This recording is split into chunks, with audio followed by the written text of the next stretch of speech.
Hello, my friends. Let's keep working on our NJSLA practice question number 13. Question number 13 is checking the skill about absolute values. So let absolute value of x plus absolute value of y equals c, where c is a real number. Determine the number of points that would be on the graph of the equation for each given case, case 1, 2, and 3. Before we start this question, let's do a quick recall about graphing absolute value function. Some of you might think, oh, I forgot it or I don't know. Don't worry, it is very easy. Graphing absolute value of functions, that's let y equal absolute value of x. Now you can quickly make a table for x and y. If your x equal -2, let's substitute here. Your y is going to be absolute value of -2, which is a positive 2. If your x equals 0, now your y is going to be absolute value of 0 is 0. Now if your y, which is positive 2, absolute value of positive 2 is still positive 2. Now if x is positive 2, y is positive 2. Get one more point. If your y is a positive 3, then your y is still absolute value of positive 3 is still positive 3. Now we are able to graph it. So here is the x-axis. Here is the y-axis. Now let's plot the point in -2 to x is -2, y is 2. Now 0, 0, positive 2 and 2, positive 3 and 3, and as you see, if you have -3, absolute value of -3 is still positive 3. Therefore, you're going to have a graphing look like this.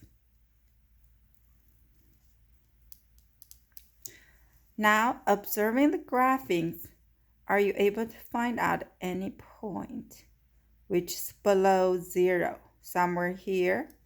Not at all, because absolute value is always non-negative. Some students would like to say they are always positive.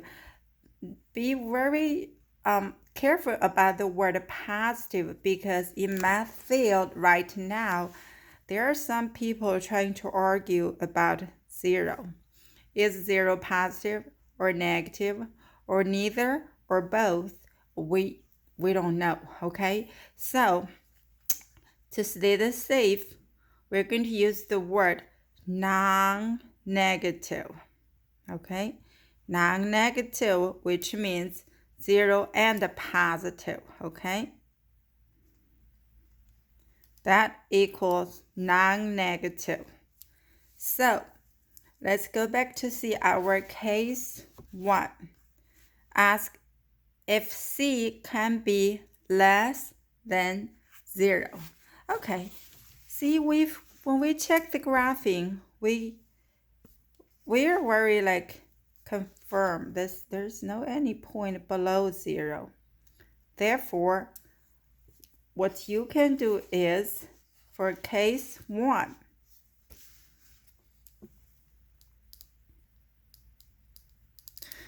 first you should say no point, because the question asks you how many points on the graphing. There is no point. And why you have to explain, okay, absolute value of x and absolute value of y are non-negative.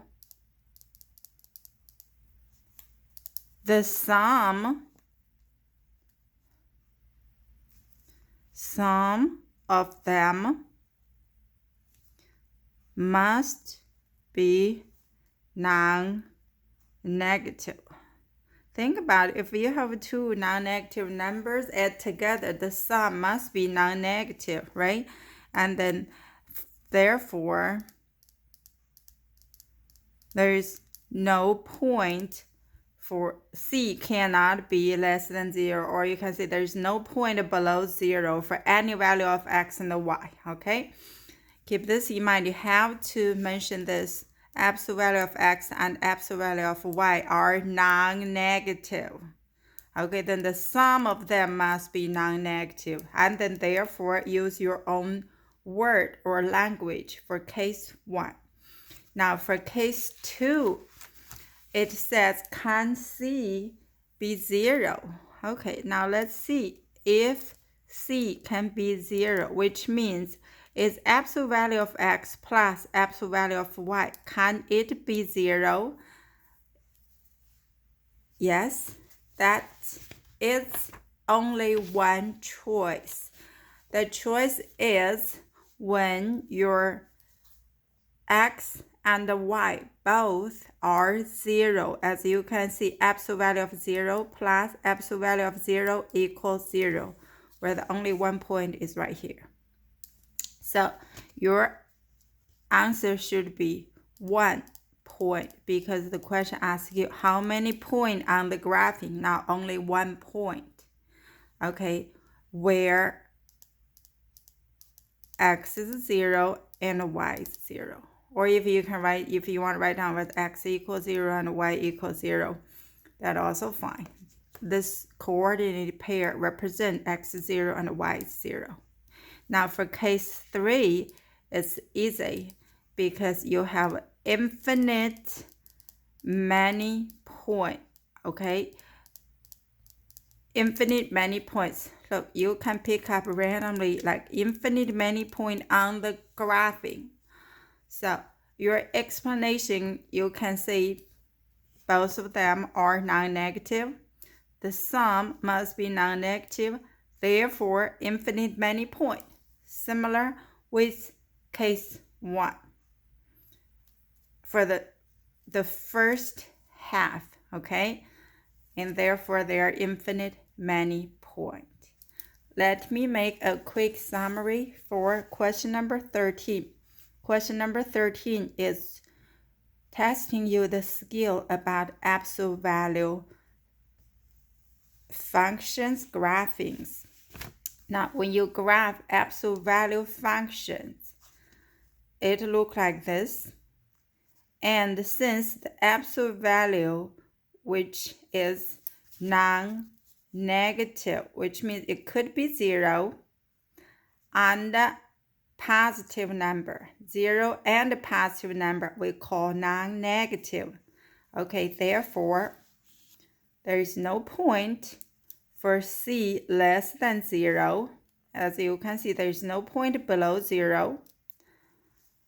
And the explanation is because both absolute value of x and y are non-negative.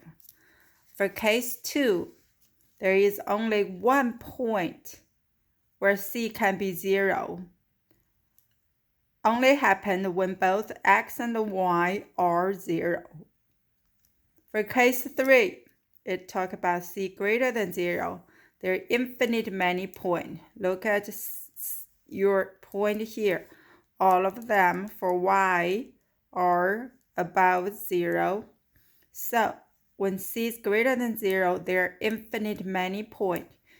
Easy to explain, it's just because absolute value are non-negative, therefore you have infinite many points. This is all for question number 13.